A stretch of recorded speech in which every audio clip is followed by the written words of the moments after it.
Hola, hola, tengan todos una muy buena tarde, sean bienvenidos a su programa Escuelas en Movimiento a través de Comunicadores MX, en esta emisión número 26, hoy 30 de octubre. Hola Oscar, ¿cómo estás? Muy bien, Jessica Fuentes, aquí como cada 8 días, listos para comenzar con el contenido de hoy, noticias y entrevista.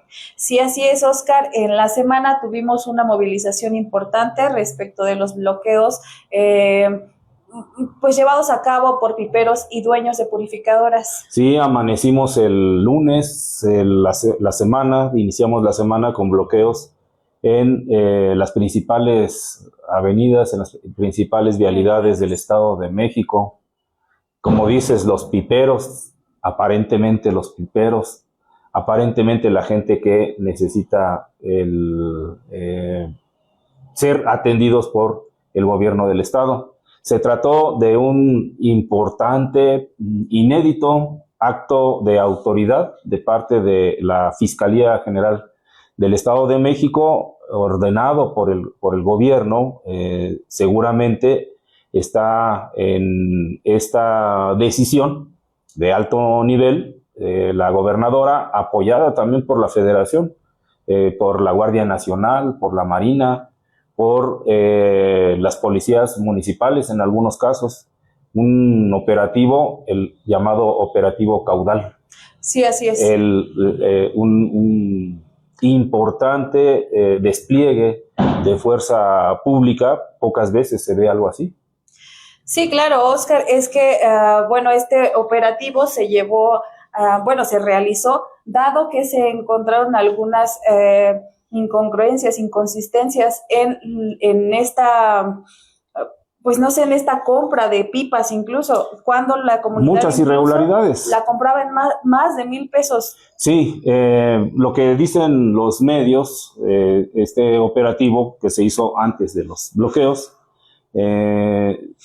viene por denuncias, inconformidades, por todo un historial de abusos en la sobreexplotación del manto acuífero. Le llaman el huachicoleo de agua. El huachicoleo de agua, es decir, robar el agua, comerciar con el agua. Fíjate que el Código Federal Penal, el Código Penal Federal, tipifica distintos delitos contra el ambiente y la gestión ambiental.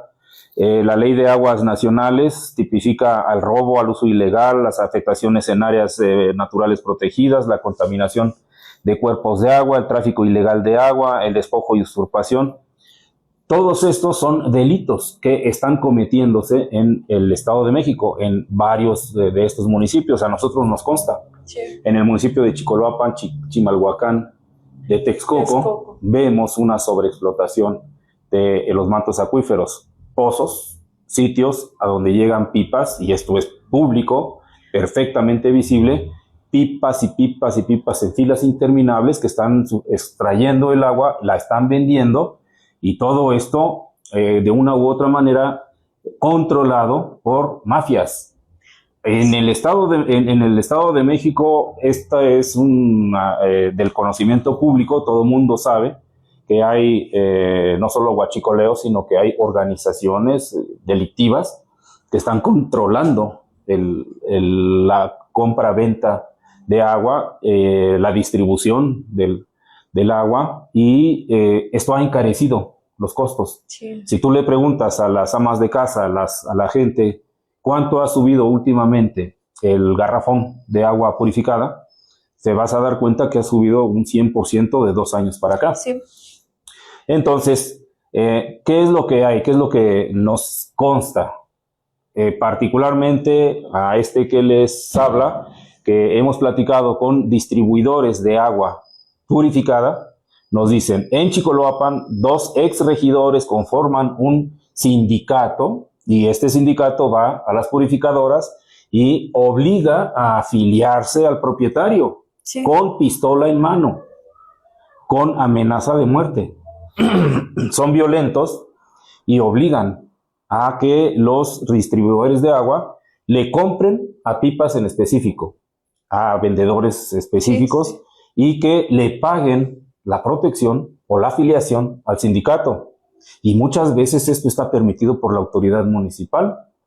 Qué bueno que con un acto de fuerza, con un acto de autoridad, ahora el gobierno del estado, junto con la fiscalía y los cuerpos de seguridad, ejercen su autoridad y van y bloquean, y clausuran estos pozos, clausuran estos sitios donde se está extrayendo, sobreexplotando ilegalmente los mantos acuíferos. Sí, pues dado a este operativo caudal, se confiscan 300 pipas, bueno, más de 300 pipas, se clausuran más de 51 pozos y además se identifican 130 tomas clandestinas. Vamos a decir, yo me atrevo a decir que es un aplauso para la autoridad. Algo inédito en la historia. Por fin se deciden a confrontar este mal que está, por supuesto, que amenazando la vida, la existencia, la salud de miles y miles de personas en el oriente del Estado de México y en todos lados, porque el agua es la vida. Esto es parte de esto que se dice la guerra por el agua, ¿no? Pero no solamente es la guerra por el agua, es hacerse ricos con la sobreexplotación del agua, y esto por supuesto, hay que protestar y hay que decirlo con todas sus letras.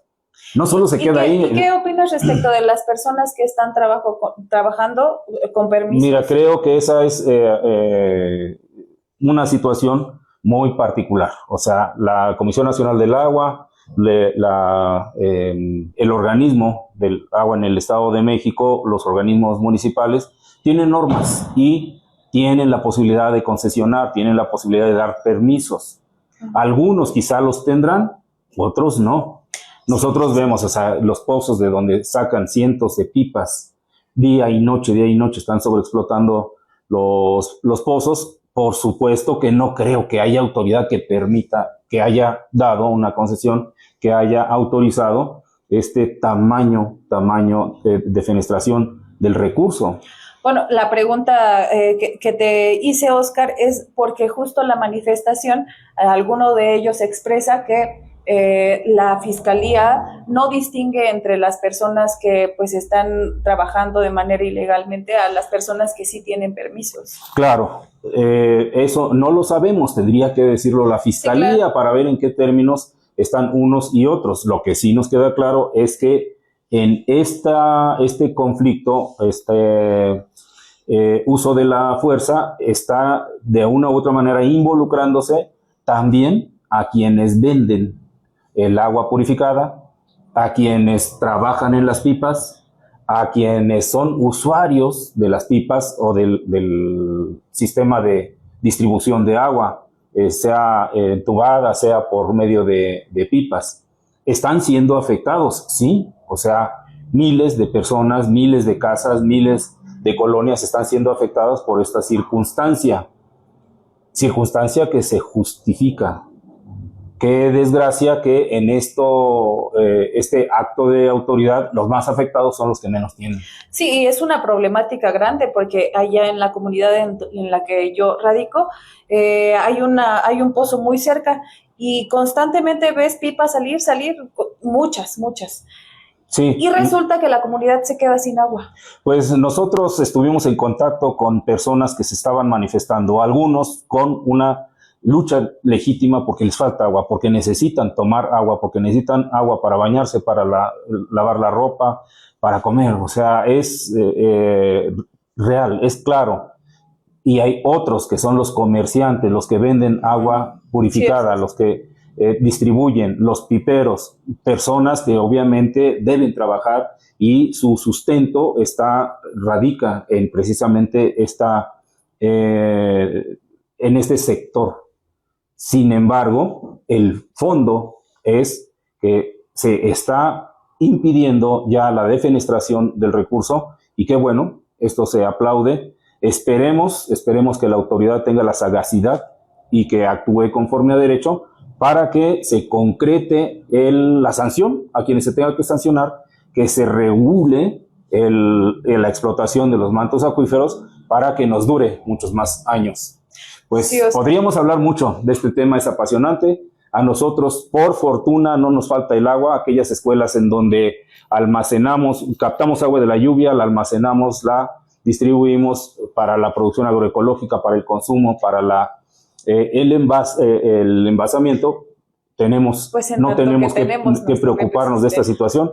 Ojalá las empresas, los ayuntamientos, las industrias tengan sus sistemas de captación de agua de lluvia. No tiene por qué faltar el agua en y también a el lo Valle mejor de que el México. gobierno voltee a ver este tipo de sistemas, ¿no? Sí, el gobierno volteara a ver nuestras experiencias y se replicaran y aprendiéramos juntos, las comunidades no padecerían este tipo de manifestaciones, este tipo de circunstancias orilladas por la voracidad de los que están sobreexplotando el agua de lluvia. Bueno, Oscar, ¿y entonces qué pasa con el Bachillerato Nacional?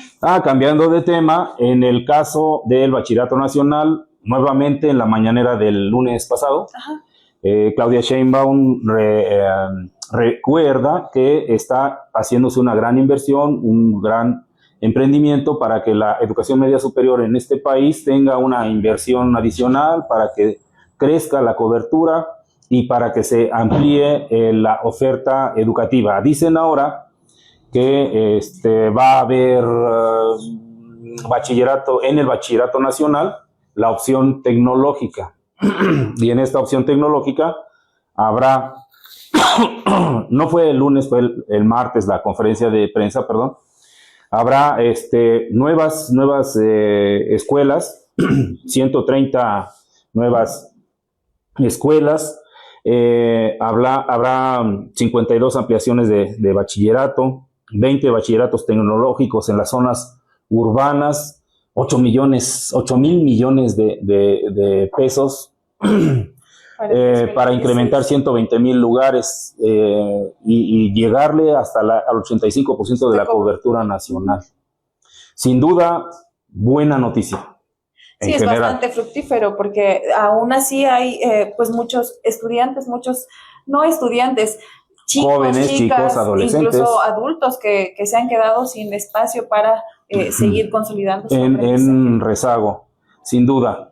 Sin embargo, ¿hasta qué punto se dice con mucha orgullo que habrá el bachillerato técnico tecnológico con nuevas carreras técnicas, con nuevas especializaciones, ¿Cuáles son los con nuevas disciplinas? Robótica, inteligencia artificial, nanotecnología, semiconductores. Estas disciplinas, más que disciplinas, estos campos tecnológicos que están acordes con la industria que regionalmente se va a implementar, por ejemplo, en los polos de desarrollo o en las zonas localizadas con determinada vocación económica productiva.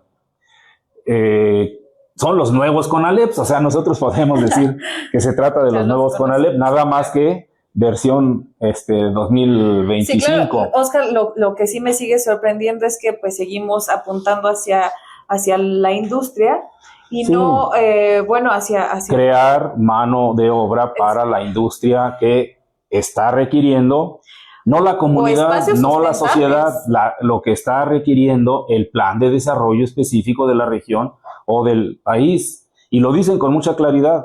En los planes por ejemplo, el plan Oriente del Estado de México, habrá, por ejemplo, otro bachillerato en Chicoloapan, otro bachillerato en La Paz.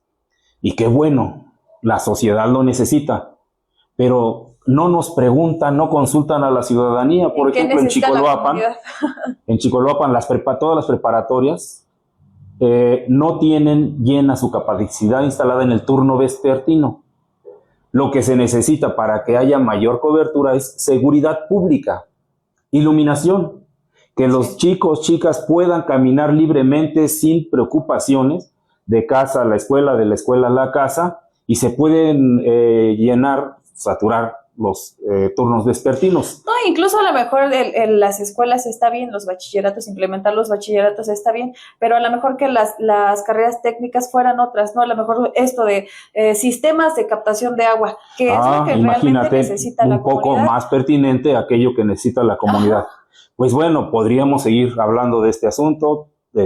Nuestro auditorio, nuestro amable auditorio sabe que nos apasiona los asuntos de la media superior, los asuntos de la educación universitaria, y podríamos decir más, pero vamos a presentar el trabajo de nuestras flamantes reporteras, Karen y Virginia Lugo, quienes van a Valle de Chalco. En Valle de Chalco van a entrevistar a Arturo, el compañero Arturo Cruz de la Coordinadora de Escuelas Democráticas del Estado de México, Independiente.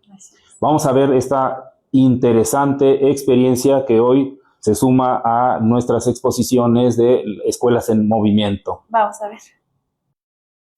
Buena tarde, Oscar. Buena tarde, Jessica. Amigos de Comunicadores MX, público amable de Escuelas en Movimiento.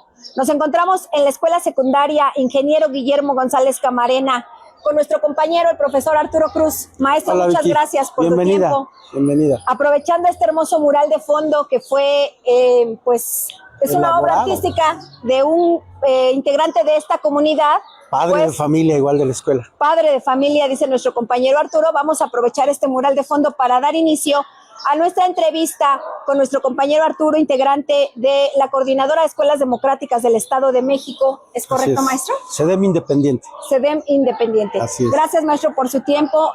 Pues para el público de Escuelas en Movimiento, para que tengan una idea de quién es, qué hace esta organización, qué la hace diferente, podríamos comenzar, maestro, porque nos dijeras quién es Arturo Cruz. Claro que sí, Vicky. Bienvenida primero. Gracias. Bienvenida a la STIC número 111. Gracias. Ingeniero Guillermo González Camarena.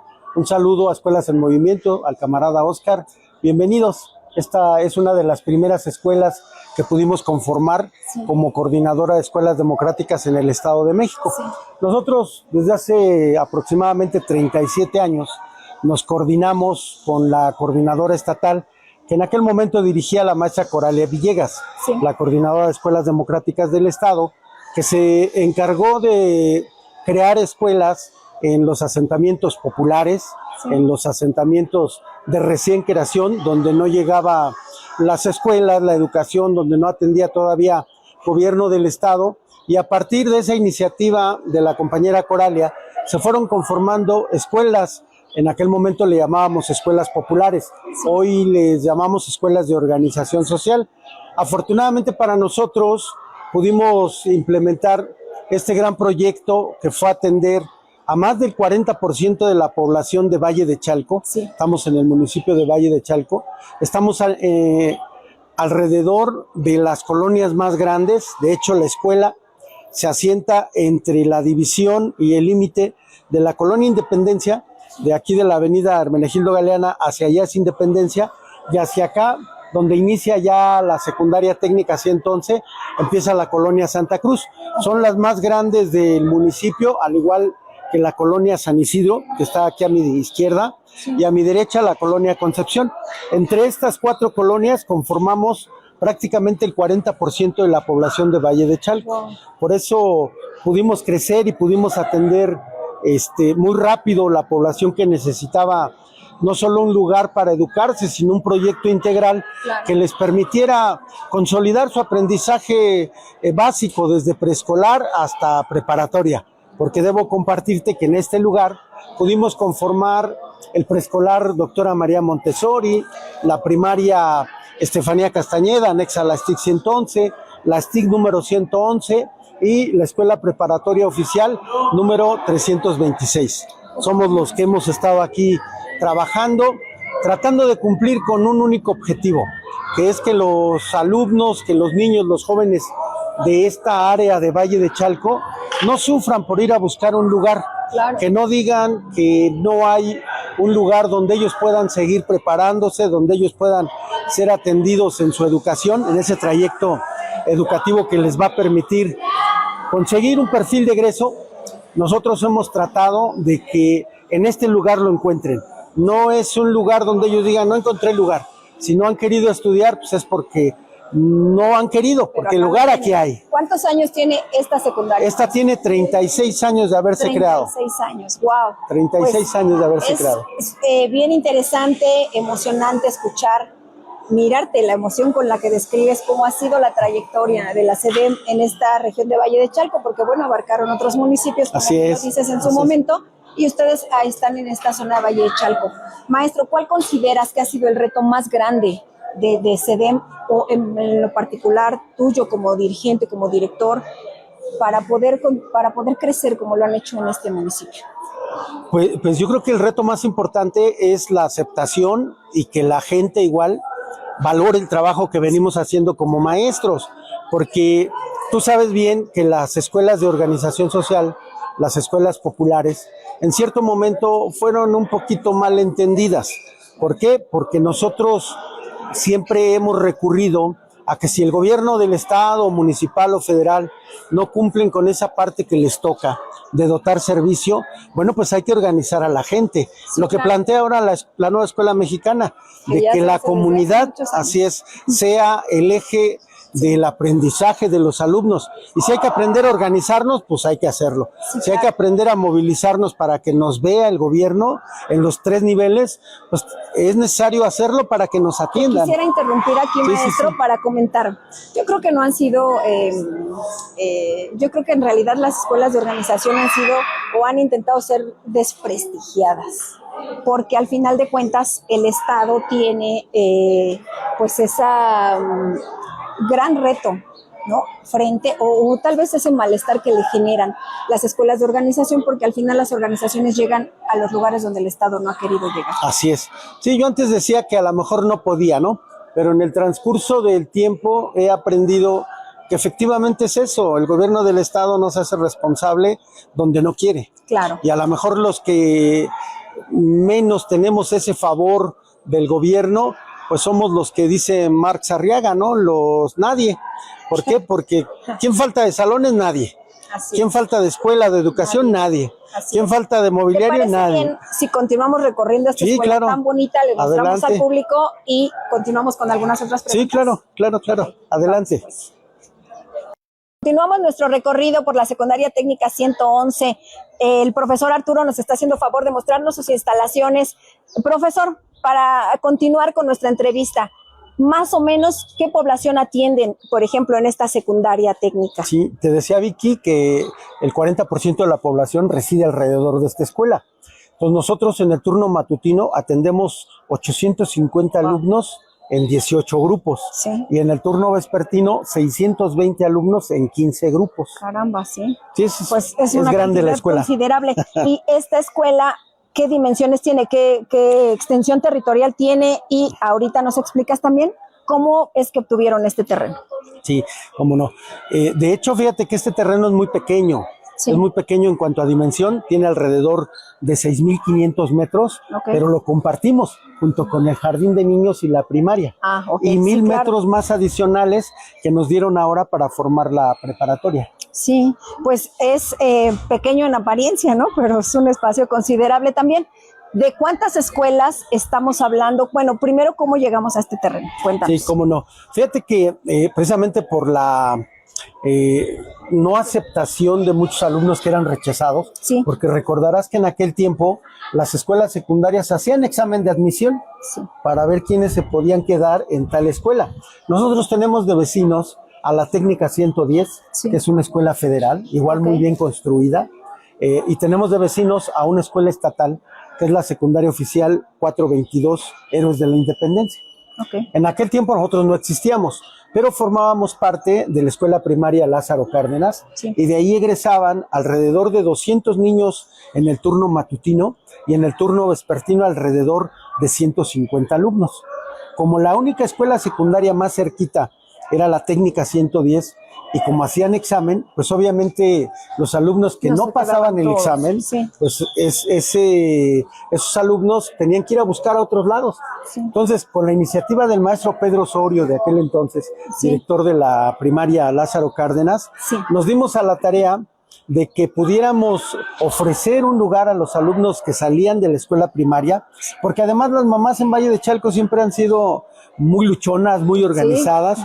Ellas fueron a ver al maestro Pedro y le comentaron que era necesario que pudiéramos abrir un turno vespertino en esa escuela federal Sí. Porque como nada más era turno matutino y nada más había 4 grupos, únicamente había lugar para 200 alumnos. Sí, sí. Entonces rechazaban alrededor de 150, 200 alumnos. Las mamás se organizaron, fueron a ver al maestro.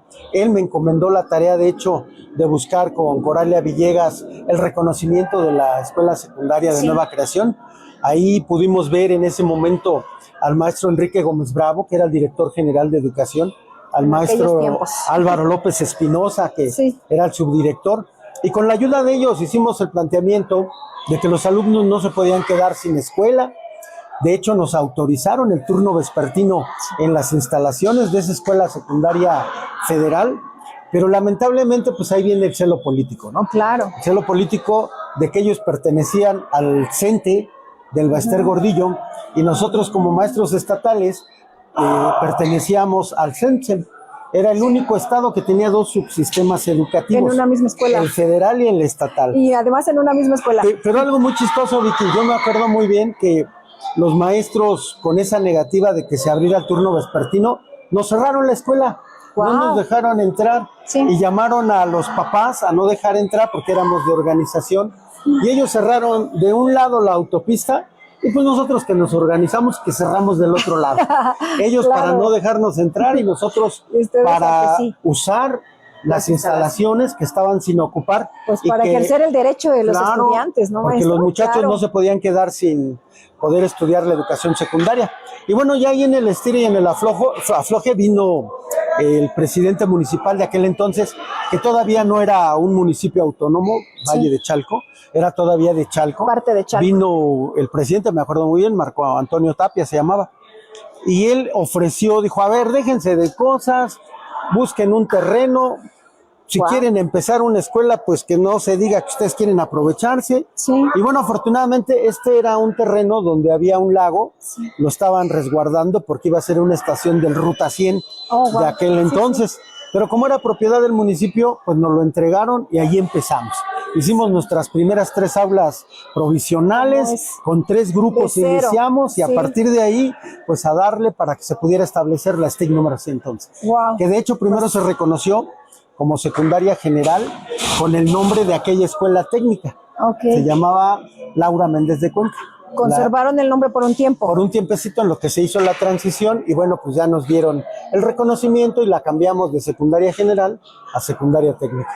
Pues gracias, maestro. ¿Te parece bien si dejamos una pausa aquí? Vamos a recorrer otra parte de tu escuela y continuamos con esta interesante historia. ¿Te parece bien?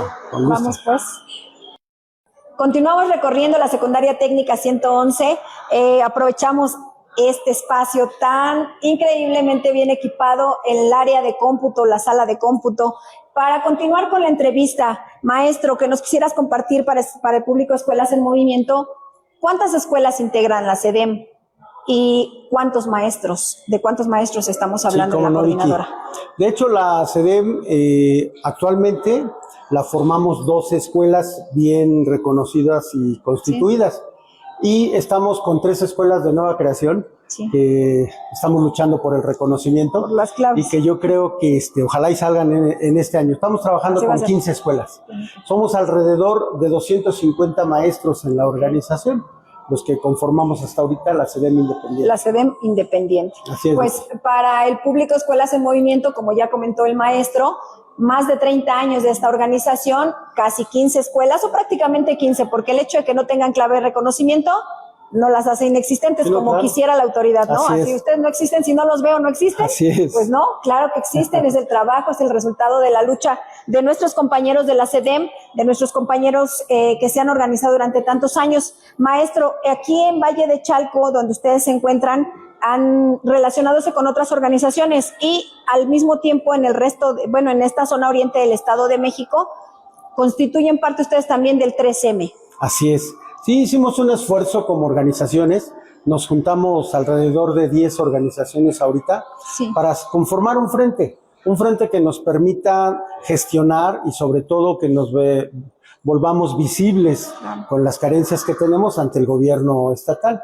Que ha sido un poquito difícil, debo de reconocer, pero ahí vamos, nos han ido dando respuesta poco a poco. De hecho, te comento que el día 30 de octubre tenemos organizado un plantón y una marcha, Pero bueno, hace unos días nos atendió el secretario general de gobierno y estamos en ese entendido que estamos dialogando. Como te decía, como escuelas de organización, tratamos de que el gobierno atienda. Y si es con diálogo, para nosotros mejor. No hemos tenido gran necesidad de movilizarnos, pero cuando hay la necesidad y la urgencia, lo hacemos. Ya lo comentábamos en el programa, cuando estuvimos en el programa Escuelas en Movimiento hace un mes más o menos. Más o menos, sí. La movilización parece ser la vía siempre, ¿no? Siempre. Pero como dices, qué bueno que hay ya este recibimiento, esta disposición por parte del secretario general de gobierno, el licenciado Horacio Duarte. Esperemos, hacemos el llamado para que realmente pueda concretarse, obtener resultados favorables para todas las organizaciones que ahí se presentaron a través del 3M y pues pueda haber un crecimiento, pueda haber un avance, pueda haber respuestas positivas, sobre todo porque, como decíamos hace un momento, las escuelas de organización han sido para el gobierno del Estado, en este caso, pues el coco, el que le recuerda, hey, aquí hay estudiantes. Aquí estamos y faltamos. Hey, aquí hay comunidad que necesita una escuela. Hey, aquí estamos trabajando, a pesar de que ni siquiera nos pagues, ¿no? Aquí estamos. Y pues es importante hacer el llamado, insisto, al secretario general de gobierno, para que este diálogo que se tuvo ya con él sea próspero, tenga excelentes resultados. Los estamos esperando, Vicky. Nosotros no quitamos el dedo del renglón de que este gobierno tiene que ser diferente. Claro. Digo, el anterior, después de casi 100 años de totalitarismo en el Estado de México, pues a cuentagotas nos iba respondiendo, ¿no? ¿Te parece bien si recorremos otra parte de tu escuela y nos cuentas cómo ha sido la relación de CEDEM con los diferentes gobiernos que han tenido durante estos 30 años, más de 30 años? ¿Cómo no, Vicky? Gracias. Un gusto. Vamos. Continuamos nuestro recorrido en la Escuela Secundaria Técnica 111, ya ahorita en un espacio más tranquilo, con menos ruido. Muchas gracias, maestro Arturo, nuevamente. Pues para retomar, nos quedamos hace un rato en cómo ha sido la relación de la CEDEM históricamente durante estos más de 30 años con el gobierno estatal y municipal. Gracias, Vicky. Pues siempre hemos sido oposición y a veces tratamos de que nos entiendan, sobre todo por la necesidad que tienen nuestros alumnos y nuestras escuelas. Tú sabes que con el gobierno priista siempre fue una lucha, no veían bien a las organizaciones sociales, sin embargo había esa posibilidad de dialogar. Ahorita con el nuevo gobierno nos ha costado un poco, tengo que ser muy franco, no atienden como quisiéramos y dan menos respuestas de las que quisiéramos, pero entendemos que es un proceso. Nosotros seguimos creyendo que este gobierno tiene que ser diferente, que están creando las condiciones para tener una mejor infraestructura, esperanza de que el Estado de México cambie. Y en ese tenor, fíjate que nosotros como organización, quiero presumirte, yo he sido funcionario público aquí en Valle de Chalco, he militado toda mi vida en el PRD, fui regidor, fui secretario del ayuntamiento, fui director general del DIF, fui diputado federal, fui presidente del partido, y eso me ha ayudado mucho porque la relación que hemos tenido de manera política con las diferentes autoridades ha facilitado que esa gestión se pueda dar de una manera cordial, un poco más puntual. ¿Que ha sido de beneficio para la CEDEM el hecho de que tú hayas ocupado esos cargos? Hasta cierto punto sí, porque tan solo te digo, no es presunción, pero de las 2 escuelas que tengo en Valle de Chalco, que administramos nosotros, a todas pudimos traerles recurso para que les pudieran hacer sus techumbres. Ya no fue una obra del municipio ni del gobierno del estado, sino es un presupuesto que etiquetamos desde la Cámara de Diputados Federal. Presupuesto federal. Federal, así es. Igual, somos 2 únicas escuelas, ojalá ahorita tengan tiempo de que vayamos a otra escuela secundaria general, de Emiliano Zapata. Somos las 2 únicas escuelas en este municipio que tenemos un auditorio y que tenemos biblioteca. Porque fueron recursos que generamos con esas posiciones que teníamos como diputado. Pues nos ha favorecido. Yo por eso siempre les digo a las autoridades que no nos orillen a la movilización. Tenemos más de 20 años sin movernos. Al inicio sí teníamos que estar constantemente presionando, pero ya con esa relación y con ese entendido y ese diálogo nos ha permitido ir construyendo acuerdos. Ahorita, repito, ha sido un poquito difícil, pero a nosotros como organización siempre nos ha beneficiado esa relación política que podemos generar. ¿Por qué? Ha sido recíproca, ¿no? Así ha sido recíproca. La CEDEM te lleva a los cargos y bueno, estando en los cargos podemos favorecer las escuelas. Un ejemplo de ello, tú viste ahorita a la entrada, hay un edificio de 2 niveles.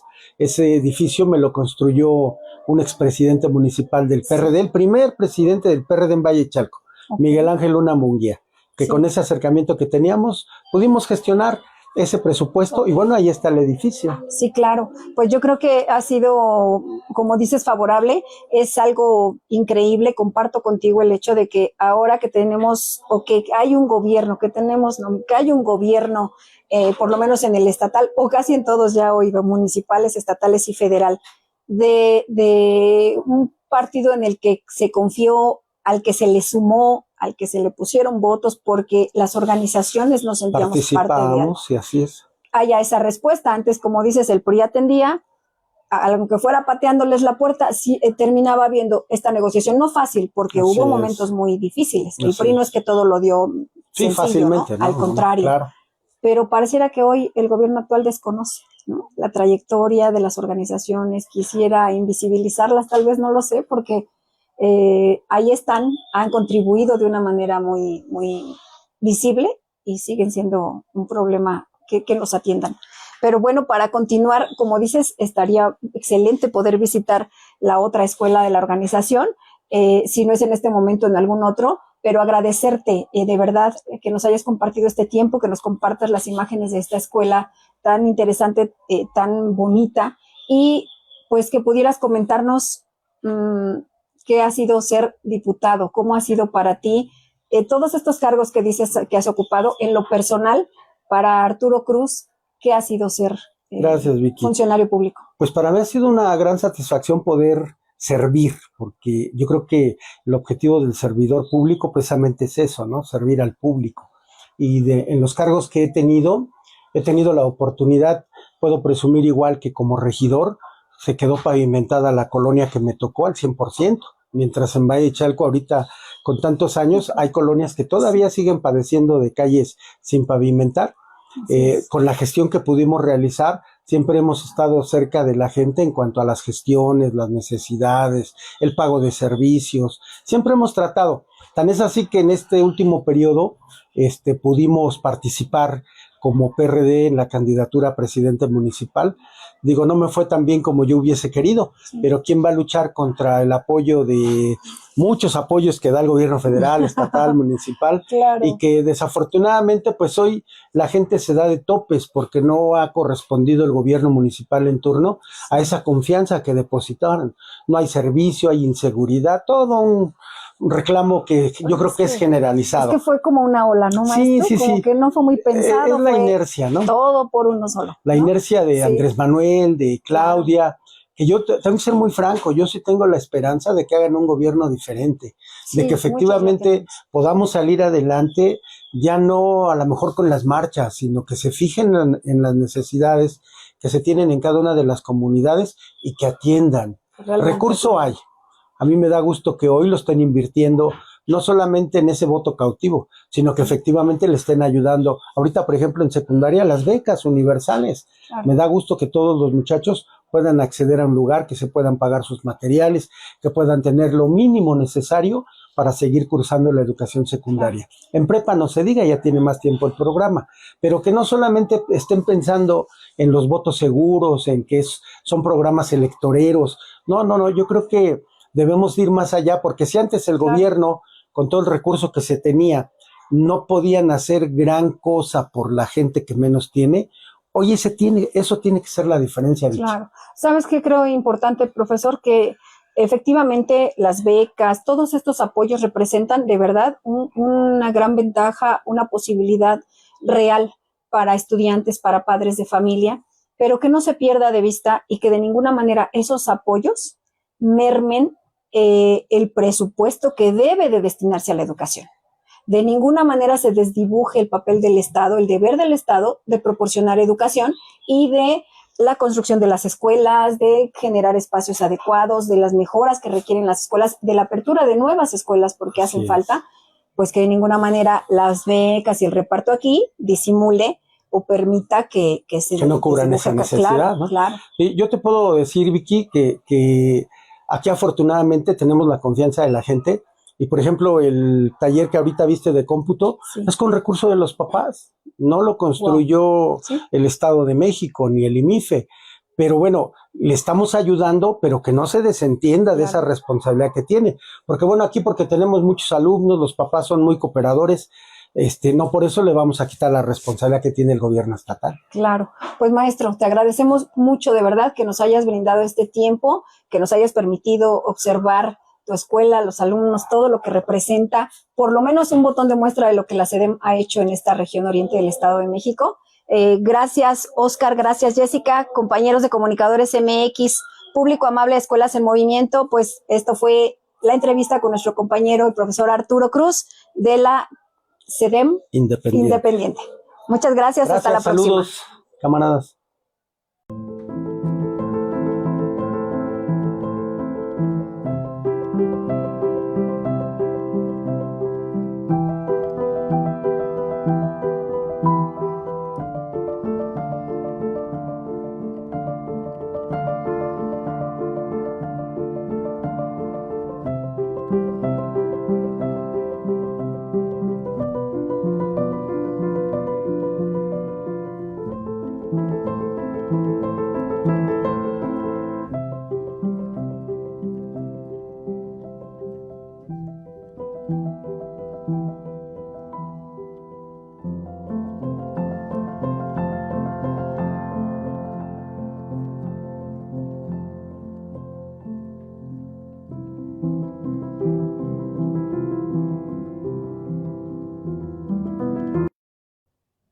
Sí, Oscar, Arturo Cruz, un luchador social incansable, parte de la SEDEM. ¿Cómo lo conociste, Oscar?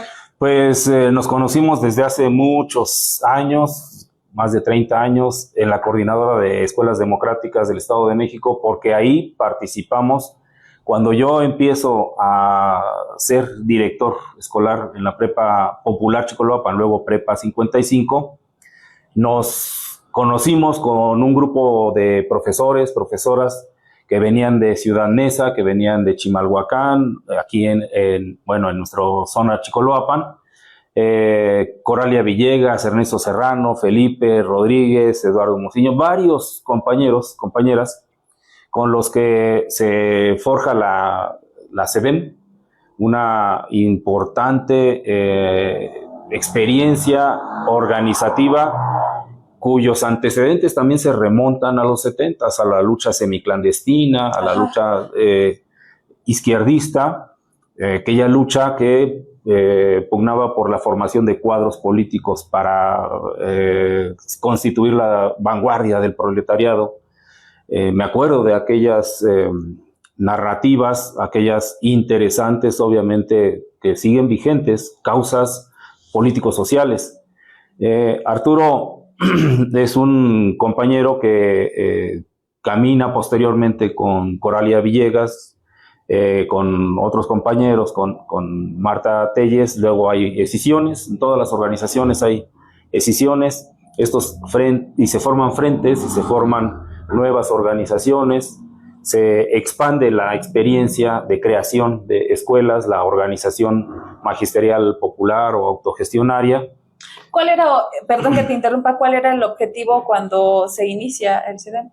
Pero la SEDEM, precisamente darle cobertura social y política a las escuelas de nueva creación, a las escuelas populares. Perdón. Las escuelas populares han sido un flanco de ataque por parte del gobierno neoliberal, el gobierno priista. Las autoridades rechazan en aquellos años, creo que todavía, desde entonces, rechazan a estas escuelas porque se oponen, porque no se subsumen a las líneas de la supervisión y del gobierno, y porque reclaman el derecho a la educación gratuita, porque reclaman plazas, porque reclaman espacios o terrenos, construcciones, etcétera, por reivindicar el derecho a la educación. Entonces las autoridades evidentemente las focalizan y no falta la represión. En aquellos años es toda una trayectoria de actos represivos, de actos de intentos de control, de desaparecer las escuelas, de eliminar las plantas de profesores que no les son cómodos. En fin, por eso había que organizarse para poder tener plazas, para poder obtener más servicios en esas comunidades marginadas y para poder defendernos mutuamente, ¿no? En aquellos años es como conocí a Arturo Cruz. Luego se funda Valle de Chalco, Solidaridad, en los años finales de los 80, cuando Salinas de Gortari promueve que Chalco se convierta en 2 municipios, Chalco y Valle de Chalco Solidaridad. Le nombran Valle de Chalco Solidaridad por ese programa que era su eslogan, la solidaridad. Qué farsa histórica tomar este término para atribuirlo a actos de gobierno, a programas del gobierno federal. El peor de los neoliberales, Salinas de Gortari, hablando de solidaridad, es toda una burla, toda una farsa. Pero así se llama el municipio, y en se crean muchas escuelas precisamente por ser una zona marginada, algunas con promoción o con gestiones de los gobiernos municipales, otras promovidas por partidos políticos, otras por Antorcha, el movimiento antorchista, filial del PRI en su momento, otras por organizaciones más de izquierda, Oscar, otras por la iglesia incluso. ¿Y cómo es que Arturo Cruz llega a ese espacio?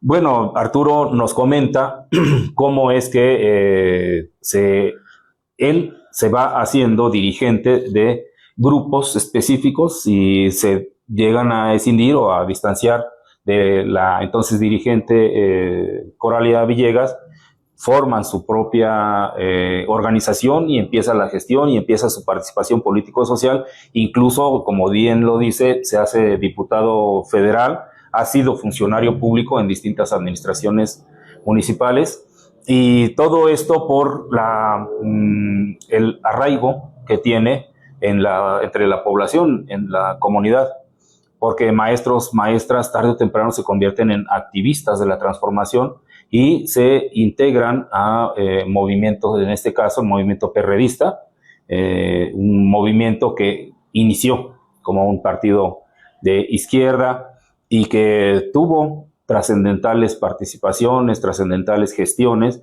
A él le tocó ser diputado federal, creo una experiencia positiva para su organización. Como lo dice Arturo, el ser un representante popular legítimo con una voz en el Congreso, por supuesto que es muy diferente a un representante pues que anda de a pie, como quien dice, ¿no? Por supuesto que hay diferencia. Entonces, esta experiencia, no solo en el caso de Arturo, sino en el caso de otras muchas organizaciones que han tenido regidores, síndicos, que han tenido diputados locales, diputados federales, presidentes municipales, por supuesto que son altamente positivas. Sin embargo, no todas han sido experiencias, creo yo, favorables para la causa de la educación popular, para la causa de la educación pública, porque el poder envilece. Sí.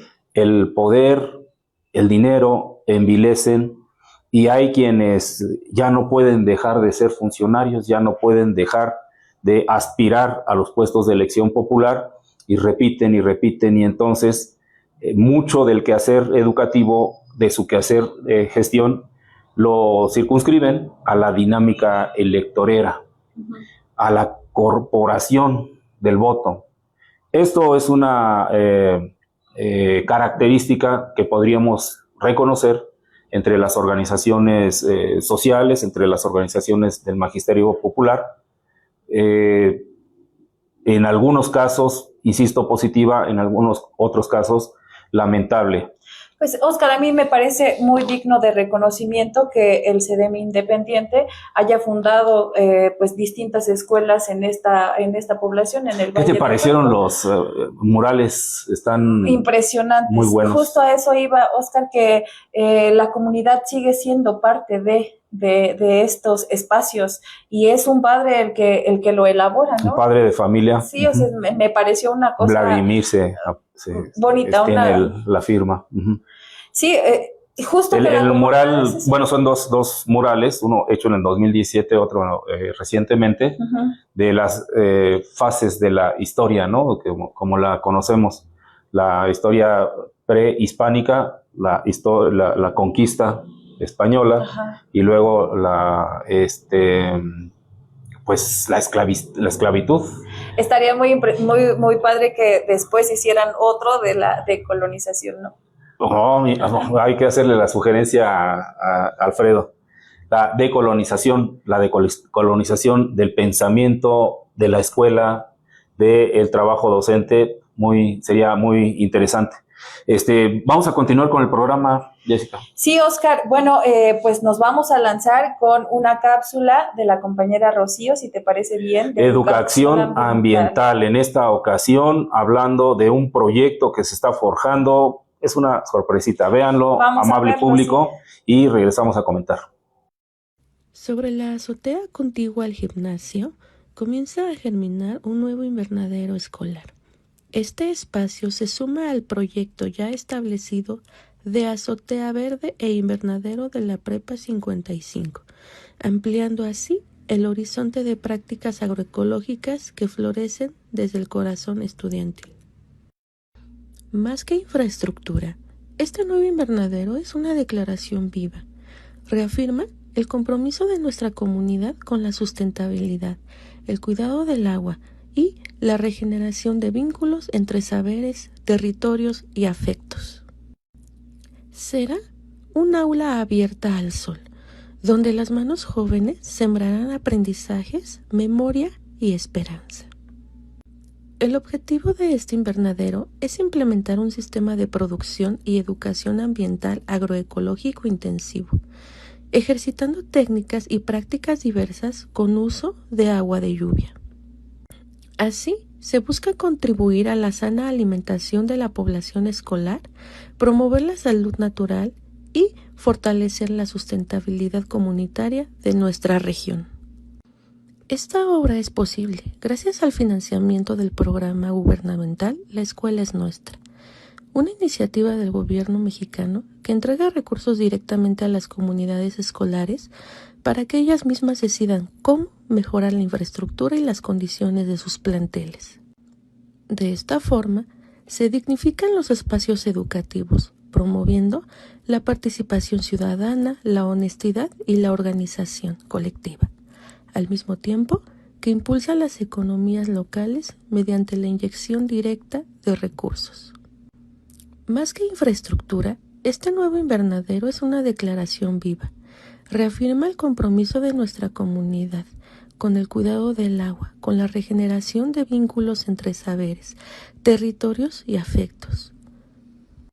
Cada planta que crezca allí será testigo de una pedagogía sentipensante que honra la tierra y la dignidad de quienes la cultivan. Porque en la Prepa 55, la educación ambiental no es discurso, es raíz, brote y cosecha compartida.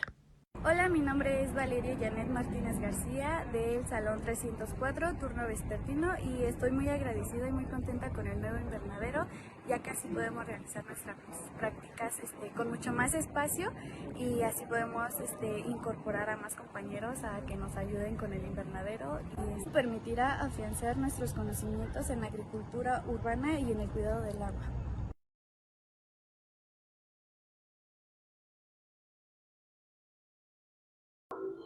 Bueno, Oscar, impresionante el trabajo que sin duda siempre hace la compañera Rocío. En la Escuela Preparatoria Oficial número 55 hay un programa de La Escuela es Nuestra. Programa del que fue beneficiada, pero que además está utilizando de una manera pues adecuada. Sí, en la Prepa 55, como en todas las escuelas que son beneficiadas con este programa, la escuela es nuestra, que son recursos del gobierno federal, se tienen que conformar los comités de padres de familia y profesores, profesoras. La tesorera es una madre de familia por regla, porque es parte de las reglas de operación, cosa que es muy positiva. Pues tiene que constatar, ¿no? Que tiene que constatar, tiene que hacer las cuentas, tiene que y el comité debe decidir cuáles son las acciones a realizar. En esta preparatoria correspondió, entre otros proyectos, el invernadero en la techumbre de un tercer nivel en uno de nuestros edificios. ¿En qué va a consistir? Ya vimos en el video esta forma de narrar de nuestra compañera Rocío, a quien mandamos un abrazo y un agradecimiento. Da cuenta de que habrá más o menos 500 metros cuadrados de superficie dispuesta para cultivar tanto alimentos orgánicos como plantas medicinales, plantas de ornato, y lo que sea posible para beneficio del comedor, para beneficio de la alimentación. Además, de la habría comunidad. de resaltar que la Prepa 55 no es la primera vez que hace algo así, ¿no? Que cosecha, no, que siembra y cosecha alimentos. Tenemos años mucha experiencia en la producción agroecológica de alimentos, de plantas medicinales. Hay toda una tradición desde hace ya décadas. Pero en este caso, bueno, no solamente tenemos el espacio, sino el riego por medio utilizando agua de lluvia. No se va a usar agua del sistema municipal. No se va a gastar esa poquita agua que existe, sino que vamos a utilizar el agua de la lluvia y vamos a reutilizarla también. Vamos a crear esta sinergia, sistema regenerativo de la naturaleza, de estos procesos, que además de de regenerar la naturaleza e impactar ambientalmente, generar también los sistemas sociales, tratando, ¿no?, de que los chicos repliquen, aprendan, lo repliquen en casa, vean distintas técnicas de cultivo hidropónico, de cultivo en macetería, en canaleta, que se pueden aprender, que nuestros chicos pueden utilizarlo para su casa, para su azotea, para la recámara. No hay limitación. Y es el contacto con las plantas. Es el contacto con los seres que nos pueden dar paz, que nos alimentan, que nos pueden enseñar el contacto con una criatura viviente. Esto para mí es apasionante, porque el recurso de la escuela es nuestra está teniendo un fin productivo, un fin educativo, un fin institucional. Se puede demostrar fehacientemente que cualquier sitio es apropiado para la producción de plantas, para la producción de alimentos. Solo hace falta un poquito de aprendizaje, un poquito de conocimiento, y se puede tener contacto con el agua, no para hacer mal uso de ella, no para gastarla, sino para invertirla en la vida. De ahí que es muy emocionante que este recurso esté teniendo un destino apropiado, un destino ambiental, un destino social y comunitario. Y además, Oscar, que congruentemente hace un círculo con la comunidad misma, ¿no? Esa es la idea. Pues se nos ha acabado el tiempo, Jessica. Sí, Oscar, agradecemos mucho a Comunicadores MX, a las compañeras Virginia Lugo y Ana Karen, a quienes nos miran y quienes posteriormente nos van a observar, a mirar. Vamos a terminar con una cápsula de Poéticas de la Barbarie, taller del compañero Chucho Galindo. Con esto nos despedimos. Hasta la próxima. Hasta la próxima. Hasta la próxima, Jessica. Hasta la próxima, Comunicadores MX, y nos vemos de hoy en 8. Tú sabes, mi Robert, Mira mi rostro agotado, llorar tanto, derramarme, culpar a la cebolla, jaja. Mira la cosmología que forman lunares, un universo imponente como el ver al mundo sin color rosa. Mira mis ojos cansados de vivir, pero brillando por ti. Veo tus ojos y se prende mi espíritu. Mira mi cuerpo tan deseable como mi amor, deseable como vivir dentro de tu piel. Desnudas mi alma con solo una caricia. Hacerme el amor con esa inocencia me cautiva. Mira la capa de ozono de mi mundo, tan impenetrable, la penetrase con un verde luz. Cada que tu jardín de orquídeas conecta con ese callejón lleno de insectos, me hace sentir tanto que pienso que no soy nada. Cada que me besas y me tocas, me excito tanto como un dolor placentero cuando me perforé el ombligo, que besas y los pezones que acaricias, que así mismo sacas la melodía de mis cuerdas vocales. Así cuando empiece a amarte, ve en mí un reloj que no pasan las horas cuando tu ausencia está presente. Lejos o cerca mueve mi sistema nervioso, la metanfetamina ahora eres tú.